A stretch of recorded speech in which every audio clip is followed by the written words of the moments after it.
വയനാട്ടിൽ മന്ത്രിസഭാ ഉപസമിതി തുടരും. കാണാതായവർക്കായി തെരച്ചിൽ തുടരുന്നതിൽ സൈന്യം അന്തിമ തീരുമാനമെടുക്കട്ടെയെന്ന് മന്ത്രിസഭായോഗത്തിൽ തീരുമാനം. ദുരിതാശ്വാസ ക്യാമ്പിൽ കഴിയുന്നവർക്ക് ഉടൻ വാടക വീടുകൾ കണ്ടെത്തും. ദുരന്തബാധിതരുടെ പുനരധിവാസം വേഗത്തിലാക്കാൻ മുഖ്യമന്ത്രി നിർദ്ദേശം നൽകി. നിർണായകമായ മന്ത്രിസഭാ യോഗമാണ് ഇന്ന് ചേർന്നത്. മന്ത്രിസഭാ ഉപസമിതി യോഗം അതിനു മുൻപ് 8:30 ചേർന്നു. 9:30 മണിക്ക് മന്ത്രിസഭാ യോഗം ആരംഭിച്ചു. മന്ത്രിസഭാ യോഗത്തിൽ ഉപസമിതിയുടെ റിപ്പോർട്ട് മുഖ്യമന്ത്രിക്ക് സമർപ്പിച്ചു. ഉപസമിതിയുടെ റിപ്പോർട്ടിൽ വിശദമായ ചർച്ച.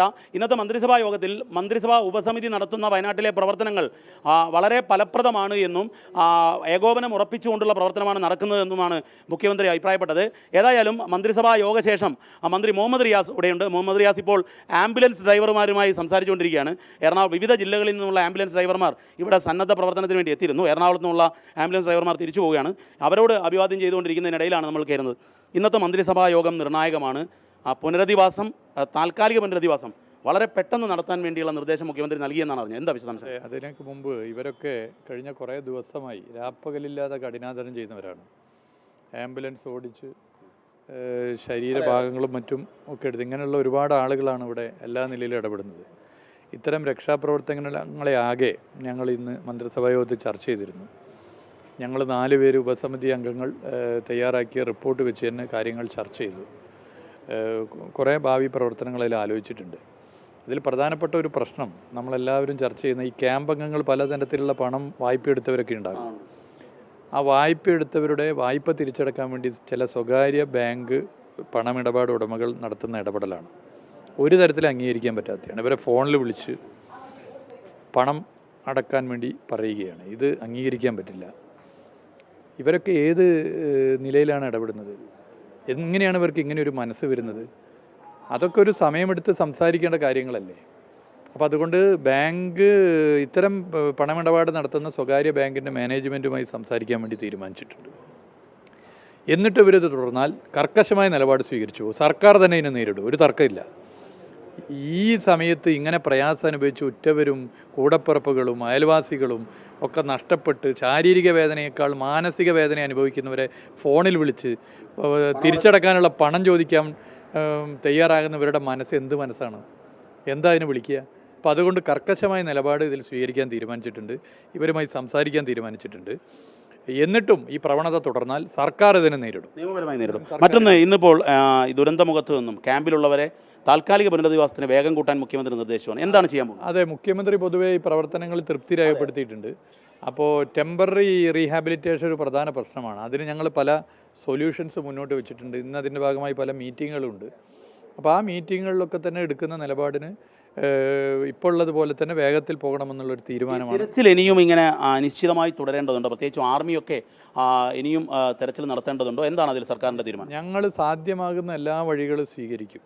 അവസാന മൃത ശരീരം ലഭ്യമാകുന്നത് വരെ, അല്ലെങ്കിൽ അവസാനം ശരീരഭാഗം ലഭ്യമാകുന്നവരെ തെരച്ചിൽ തുടരാനാണ് ഞങ്ങൾ ആഗ്രഹിക്കുന്നത്. അതിൻ്റെ എല്ലാ സാധ്യതകളും, ശ്രമത്തിനൊരു കുറവുണ്ടാകരുത്, എല്ലാ ശ്രമവും നടത്തുക എന്നുള്ളതാണ് നിലപാട്. ആ നിലപാടാണ് ഇപ്പോൾ കാണാതായവരുടെ ഒരു പട്ടിക തയ്യാറാക്കിയിട്ടുണ്ട്.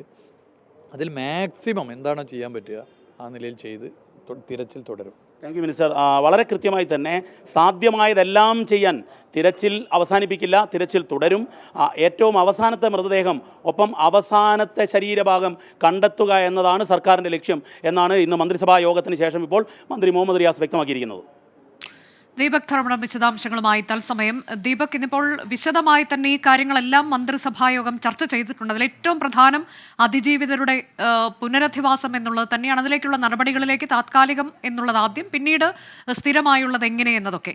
കൂടാതെ ബാങ്കുകൾക്കും ധനകാര്യ സ്ഥാപനങ്ങൾക്കും ഒക്കെ സർക്കാർ കൃത്യമായ നിർദ്ദേശം നൽകുന്നു, ഇവരെ ഒരു തരത്തിലും ബുദ്ധിമുട്ടിക്കരുത് എന്ന്. അങ്ങനെ എന്തെല്ലാം പ്രധാനമായി ഇന്നിപ്പോൾ തീരുമാനങ്ങളായി പുറത്തു വന്നിട്ടുണ്ട് ദീപക്?